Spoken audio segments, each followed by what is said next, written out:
আমরা আমাদের ম্যানিফেস্টোতে উল্লেখ করেছি একটি খুব গুরুত্বপূর্ণ বিষয়, সেটি হচ্ছে এক, মানুষকে অবশ্যই সেফ ফিল করতে হবে, সেটি রাস্তাঘাটে হোক, সেটি তার অফিস আদালতে হোক, সেটি পথ চলায় হোক, সেটি তার ব্যবসা বাণিজ্য হোক, এমনকি সেটি পরিবার নিয়ে যখন সে ঘরে থাকবে সেখানেই হোক।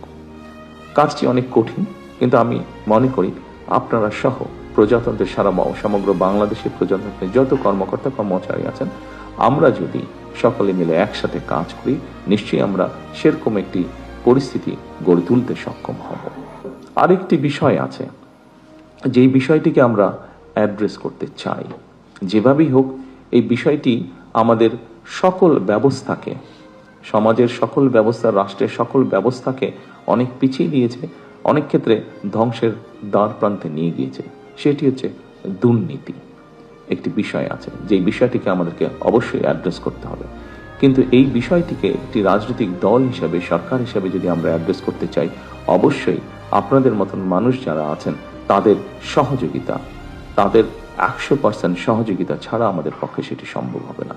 এবং আমি আমার রাজনৈতিক সরকারের পক্ষ থেকে আমি দৃঢ়ভাবে বিশ্বাস করতে চাই, এখানে উপস্থিত যে সকল প্রজাতন্ত্রের কর্মকর্তা কর্মচারীবৃন্দ আছেন, আপনাদের পূর্ণ সহযোগিতা আমরা ইনশাল্লাহ পাবো, এটি আমরা দৃঢ়ভাবে বিশ্বাস করি।